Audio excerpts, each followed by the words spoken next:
Y luego una serie de tendencias que en la educación superior se empezaron a ver y empezaron a perfilarse, que deberíamos de tomar en cuenta precisamente para empezar a cambiar. Estas tendencias se empezaron a dar entre la posibilidad de manejar redes virtuales de científicos y profesionistas, tanto locales como nacionales, regionales e internacionales. Qué maravilla que el libro que leí, el autor del libro que leí, podía yo platicar con él, aunque estaba en Australia o estaba en Hawái o estaba en Europa. Entonces, esta parte era fundamental.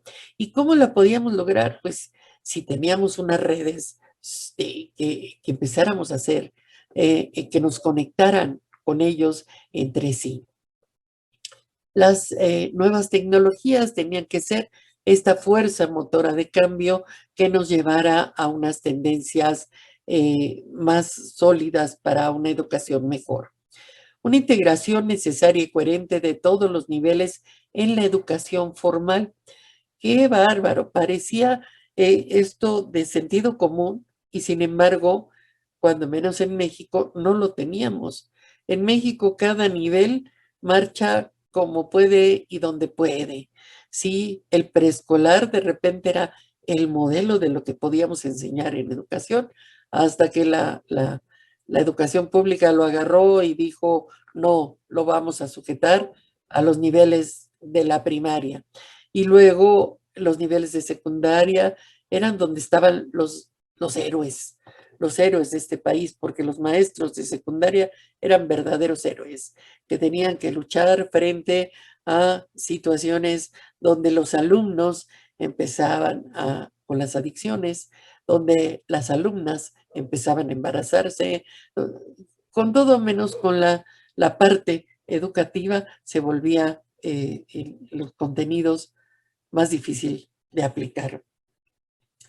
Y hay una creación, una necesidad urgente de crear nuevas carreras para un mundo diferente, lleno de fenómenos emergentes.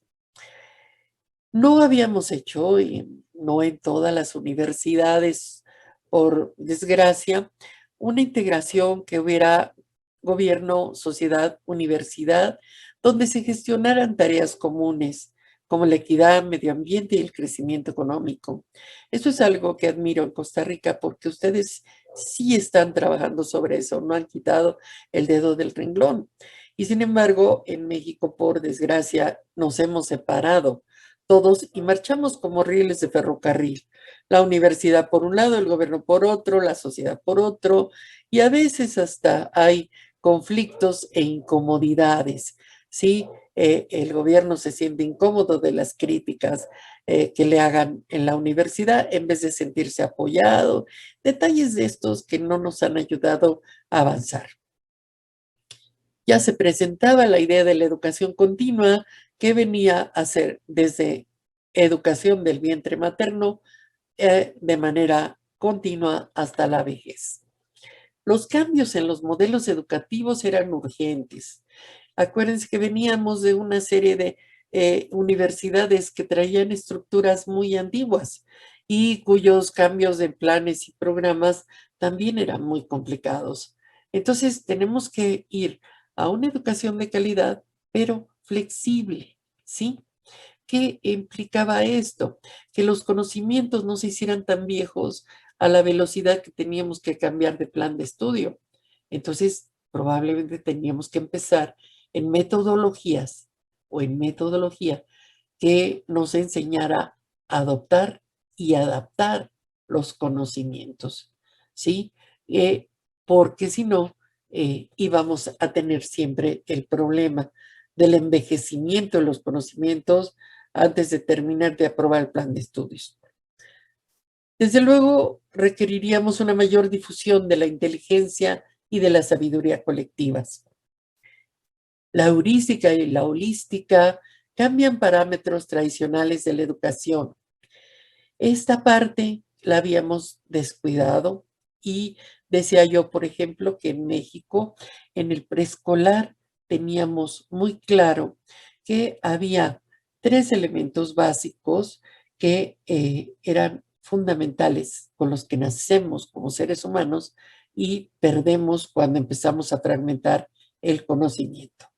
¿Cuáles son estos? El pensamiento sincrético, el pensamiento heurístico, el pensamiento holístico, que nos permitía relacionar todo con todo, integrar todos los elementos y poder descubrir a través de la invención y la innovación muchos elementos. Otro elemento que teníamos que trabajar era la conjunción de saberes, ¿sí?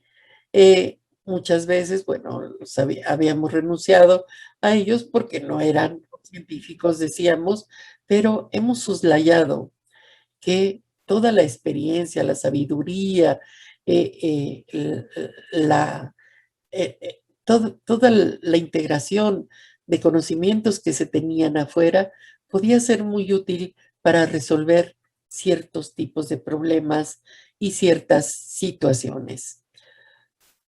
Y, y bueno, pues ante el crecimiento enorme de universidades, de mega universidades, ya era urgente crear universidades medias que estuvieran interconectadas e integradas y empezar a trabajar en rutas del conocimiento hechas por necesidades y demandas de la propia población. Entonces, ¿cuál es el olvido que seremos?